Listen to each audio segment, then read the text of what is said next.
So thank you so much for being here today. Starting out, I think our audience would love to know more about your own journey. So if you could please share some details about your own personal path and what is it that drove you to pursue a career in a C-level of a multinational company such as Teleperformance? So first, thank you for letting me speak in English, because I can tell you don't want me to speak in Greek right now. So that's super cool. I was anxious. I saw those wonderful women before me, and thank you for this, really.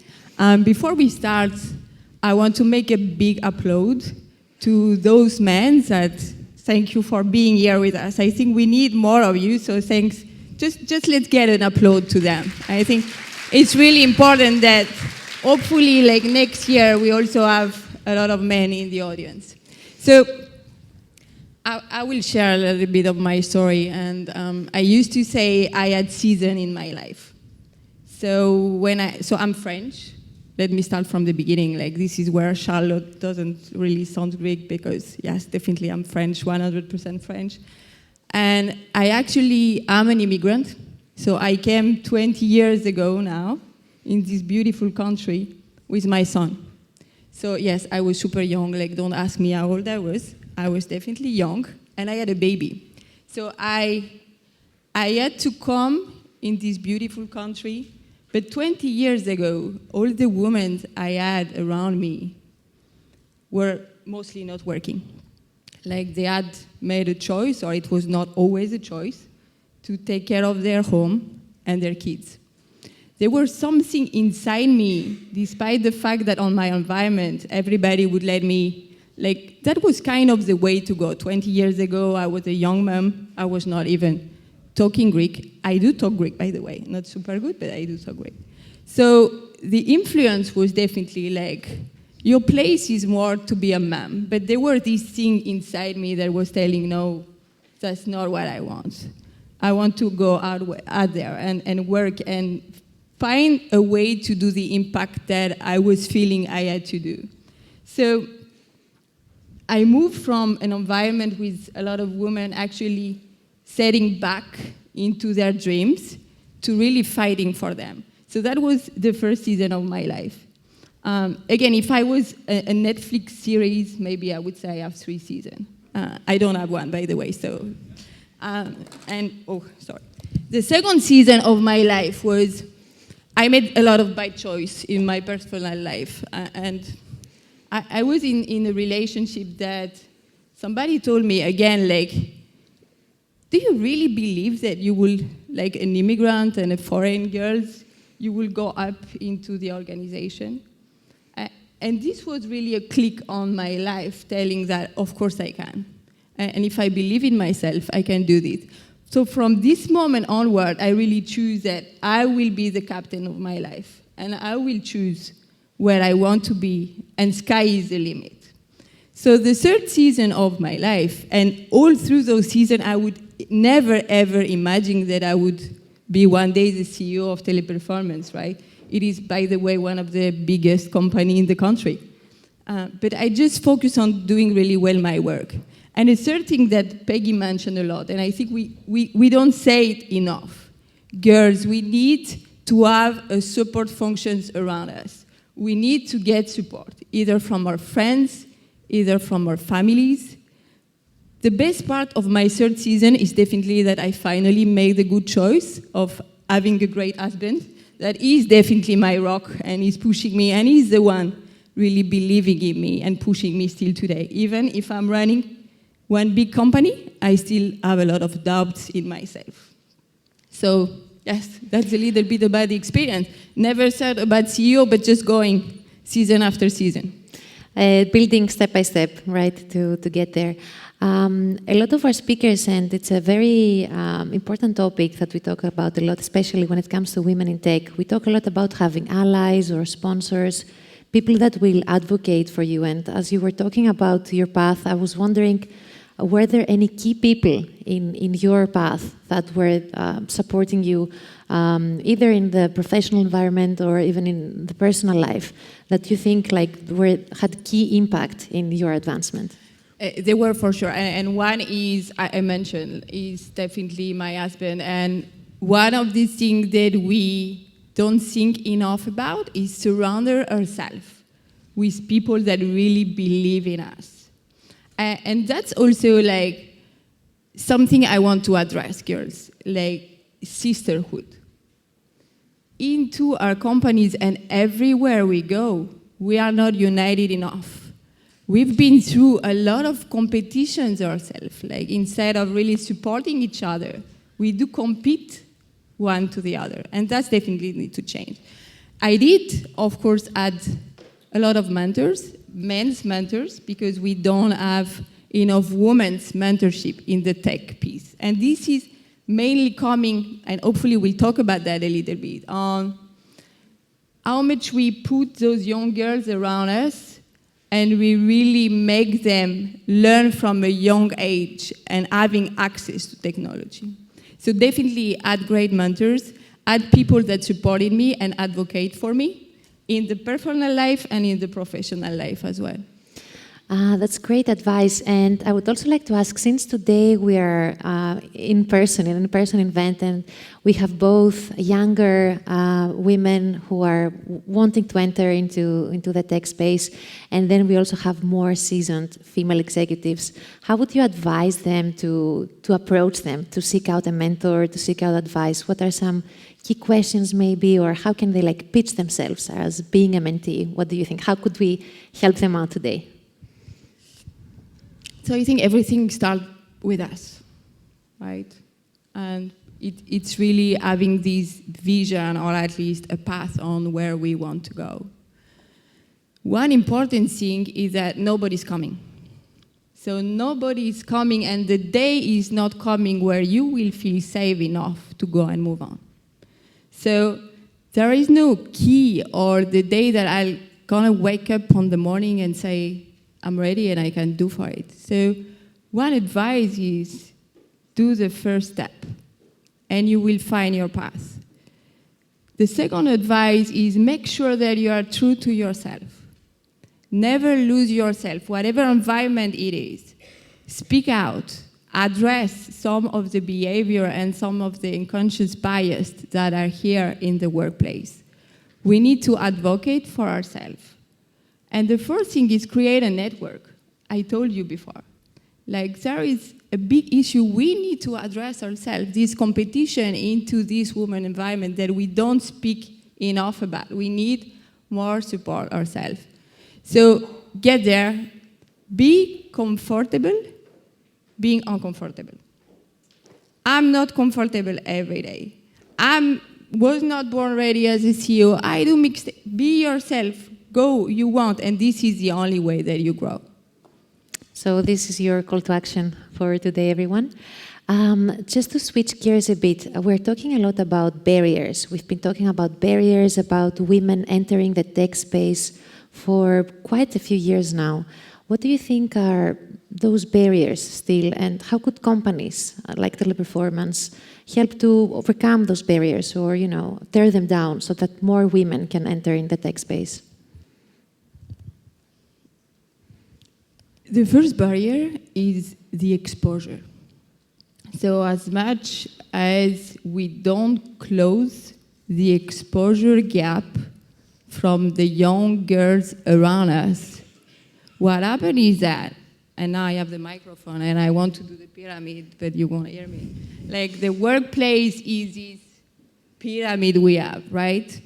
We need more women on the base of this pyramid. So at each step of the pyramid, to get up on the top, there are a lot of challenges. And one is definitely one that I heard previously before, is that not only in the country, in Greece, we have a big care crisis. If you're a woman at some point, you do some kids, and you don't have these wonderful yayades that we have in Greece, then you're kind of in trouble. Yes, you will have the question mark that I heard before I was pregnant, and what do I do now? Because we do have a crisis. So one of the barriers is exposure of the young girls, making sure that this is One Microsoft survey said that 57% of parents believe that technology is more suitable for boys. And as parents, as sisters, as aunts, we have a huge influence on the kids. So it starts with us at a really young age, like making sure that on our daily life, neighbors, all those young girls can be exposed to technology. So we will increase this base and making sure that in this pyramid, we bring more women to come so they have the choice to get on the top of the pyramid as well. The second one is actually on the top. We don't have enough mentors. And again, a LinkedIn survey says that 52% of the people choosing a career path were influenced by mentors. But if we don't have mentors, women, enough in the career and in the workplace, how can we get there? So it's really addressing the exposure, bringing more women into the pyramid and making sure that they go to the top. So they influence, again, the base. So as we're talking about more and more women entering the tech space, and I think we've definitely made a lot of progress over the last years, and there's more to be done.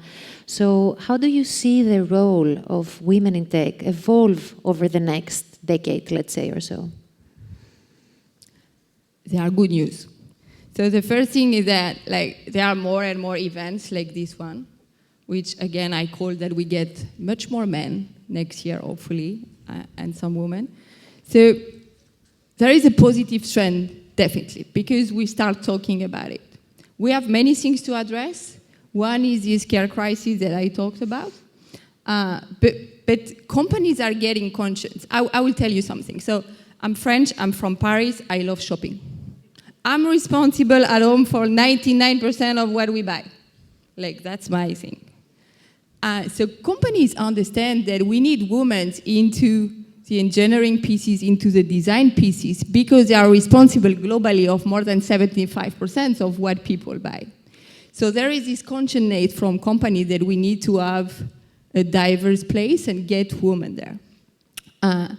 And the second thing is that there is also much more consciousness of, to have really good tech, you need diversity, you need women.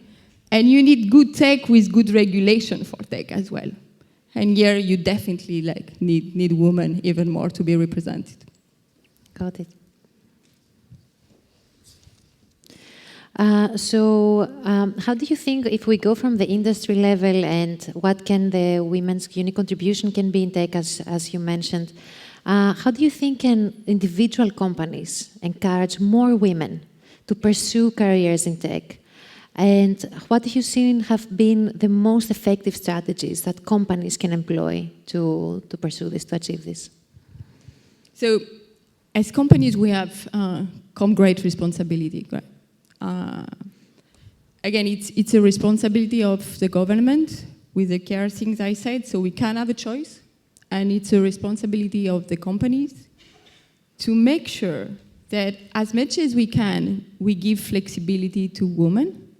Because we know, during the COVID crisis, women would take over at least 2 hours more every day of unpaid work. So that's something that as company we need to make sure that we can give a flexibility around the work. The other thing that we need as companies to be really, really respectful and comfortable about is our policies around recruitment and diversity. And that's not a tick-the-box thing.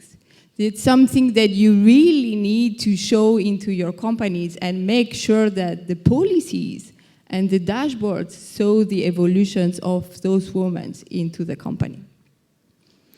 And what do you think are the unique strengths that women can bring into tech roles?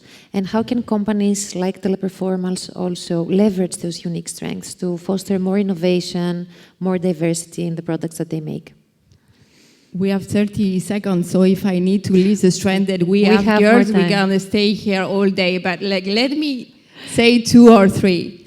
The good news is that with the technology coming and evolving, if you look at what are the skills of the future, one of the skills that come up is emotional intelligence. And the good news is that women tend to score higher on emotional intelligence. Like, as much as we got technology, we need these human pieces coming up front, being humble enough, being diverse, being all these inclusion things that I definitely believe that women will play a strategic and crucial role in the future. Thank you so much for your advice, and I would also like to invite the audience. We have more time, so please scan your badge, go to Slido, submit your questions. I think there's a lot of insight that we can get, so we have some time if you want to go to Slido and submit questions for Madame Charlotte Foucteau. Would like to hear more. And I would also like to ask, while we take some time for the audience to submit their questions, what do you think, because we're talking a lot about, the unique strengths that women have, the barriers they specifically have, and what do they bring to the table, but regardless of the gender, let's say, what do you think are some key moves or skills that any person wanting to break into the tech space and wanting to, climb the ladder, let's say, where should they focus their efforts, especially in the first, let's say, 5 to 10 years of their career? That's a great question. So, the first piece I need, despite of the gender, is being an eternal student. The way that we need to stay really curious and ask questions. I have a 5 year, so I only talked about my son before, but I do have in my 3rd season, I do have a beautiful little girl and she's 5. And she asks a lot of questions, and sometimes after 10 hours of work, and she goes like, "Mommy, why this is this color? And Mommy, why do we this, that? And Mommy, why my dog is..." And I'm like, oh, but that's what we need. And that's what we need in the workplace. We need to stay and be eternal learners. And with this technology moving on in our lives, if we don't stay open to learn all the time, at all levels, then we will face much more challenges. So one is stay curious, be eternal learners. The second thing is be courageous. It is tough and it is hard every day, despite if you're a man or a woman, to go after your dreams and to fight for it. And I told it before, just do the first step and you will find your path and you will find your way. The third thing is, we often heard about, you need to work hard and one day in your career you will become a CEO. That's not enough. Working hard is not going to get you straight away to the top of the pyramid. We need to learn the network and how to create relationship. Relationship in the workplace and between us are so important. So again, those 3 things, if you can take something away from today, is just make sure that you stay curious. Just make sure that you work on yourself and you're courageous to move on. So I'm going to move on to questions from our audience, and we talked about a lot today also about imposter syndrome. And there are studies that show that women will apply to positions only if they feel like they qualify 100% of what is requested for the role. And in contrast, men will apply and feel capable enough to fulfill the role even if they have like 60-70% of the requested qualifications. So our audience is wondering, do you have any tips on how to overcome this kind of imposter syndrome? So I'm laughing now because actually when they asked me to become a CEO, my first reaction was, me? No. Come on. I cannot do it. So I didn't apply. It was like a board decision. And it happened like really recently. Despite the fact that I'm so vocal about being courageous and everything, I did like, what? No. So one big advice is make sure that you are surrounded with people that trust in you and push you and see the vision. So when I closed the phone, I went straight to my son and my husband and I say, you won't believe it. Why wouldn't we believe it? Of course, go for it. So surround yourself with people that believe in yourself. Believe in it. And again, the moment that I was thinking about it, I remind myself, just go with this rule. 3, 2, 1, do the first step. Whatever comes. It's everywhere in your life. 3, 2, 1, I want to lose weight, I go to the gym. 3, 2, 1, I need to wake up, I do a coffee. So we need to definitely move on. But make sure that you surround yourself with people that believe in you and that will push you on those critical moments as well. That's great advice for myself as well, for sure. Our next question from the audience has to do with how to celebrate our successes, and especially as we're talking about imposter syndrome, and sometimes feeling like we're not doing enough or we're not good enough. How do you make a point to celebrate your successes and the milestones that you have achieved? That's another good question. So I would say so. First of all, I think we do need to celebrate, and we don't do it enough. And that's something that I'm seeing some girls on my team saying that we don't celebrate enough. Yes, I know. And we do need to take time. And many times I need to remind myself that personally, but into the organization, we need to make sure that we slow down at some point and we say, well done, let's celebrate. So that's definitely a piece of the leadership to bring into the culture of the workplace, and making sure that we also take the time to celebrate. And we do also take the time to face whatever comes as the challenges and so on. I'm going to switch gears a bit for our next question from the audience. So, we are discussing a lot about diversity quotas, and also some speakers mentioned it today, and it has kind of become to be a bit of a controversial topic. And so the question from our audience has to do with how do we respond to people saying, you were not hired because you're qualified for the role, but just because, the company wants to pursue diversity, and that's why you're hired, not because you're actually worth it or qualified. How do we address that? So again, there is for me really two main pillars on how I address that. First is shame on the companies that still recruit based on bias or on things that we need to be vocal on that. And hopefully this is disappearing really quickly. So the first thing when it comes to the organization responsibilities, I think it's come from the top, and really implementing this as part of the culture. We need to make sure as leaders or wherever we do stand into this pyramid that those policies reflect the culture of the company that we want. Okay, so that's our responsibility.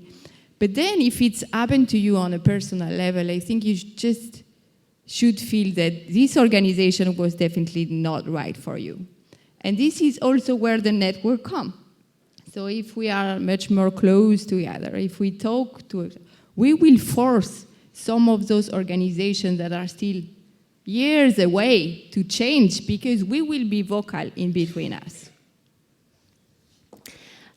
So a bit more on the personal side for you, the audience wants to know if you ever thought to give up, to stop pursuing your career goals, and if not, or if maybe even you thought about it, what kept you going into staying on track? Many times. Let me so true as time, those are days that are really tough to have responsibility, to jungle with being a mom, to jungle with being a woman. And that are those days where you think oh God, but you keep going. Because you cannot let go on being a mom. You cannot let go, or you can let go on your husband or your partners, but I've done it on the past, so I don't want to let go for this one. And the career after, it's if it fulfills you, that's where you find the strength on balancing everything. But there are definitely days we are human. You need a good cry, a good run, or whatever makes you feel better. But then you look inside yourself. Is it worth it? Do I do an impact? Is it influence myself? Do I feel values and strengths on what I do every day, and you just move on. Because there is one thing as well that we need to keep in mind, that career path or being a woman or being a man and follow up our dreams is not about the marathon, running a sprint only and I arrive there. It's like your whole life needs grit, moving up, going through those challenges. And only with those challenges you are growing and you're finding the path to who you are. And final question from our audience. So we're talking about different kinds of biases or stereotypes that women face, especially in the tech industry, which is a very male-dominated space. And we've heard a lot of our speakers also mentions and share their personal stories of what they encountered. What do you think, or you have seen in your own experiences, are other biases or stereotypes that women face, especially in the tech industry, and that are holding them back from being, courageous, entrepreneurial, not just pursue, a corporate career, but also we want women to build more businesses, to get funding, to be entrepreneurial as well. So what do you think are some stereotypes that hold them back, and how can we ourselves or support other women to overcome those? So there are the unconscious bias that I say before, and my beautiful marketing team ran for the Women's Day one of the trigger, and there was this story around a guy that wants to apply into a ship companies, and he's in the car with his father, whatever, and the whole story. His phone is ringing, and the captain of the ship is on the phone. And he say, "Oh, how was your interview?" And so the captain is asking when he wants to go and work on the ship. But actually, the father of this guy applying is next to him. And we were asking our employees, "So what do you think about this story?" And nobody guessed that the captain was the mother. Nobody, none of them, said the captain is a woman. The same went live in the internet with the same question around CEO. And nobody thought first that, yes, the CEO is a mom and not the father. So there is a real unconscious bias, and we need to address it. And we need to be vocal about it. We don't, being down and not wanting to address the issue will not make things move. So we need to be vocal and discuss around this. We have time for one last question from our audience. This is a very interesting one, quite different from the other one. So the question is, how do we make a career switch if we're experienced in a field we have chosen in the past, but we don't feel fulfilled anymore? And how can we start from scratch in another field, especially when we're talking about being women professionals? Learn to be comfortable being uncomfortable, without risk, without moving on. You won't find really who you are. And there will be this one day that you will just look back and say, what if I would have made the step? And those regrets are what you don't want to have when you grow.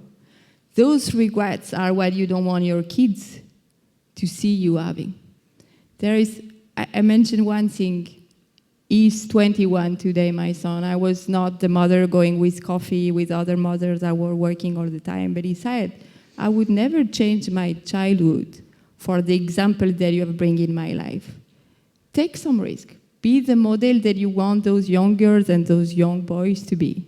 Be the mentor of the life of those young kids that are coming. Take the risk. Don't get the regret. Thank you. Thank you so much for this interview.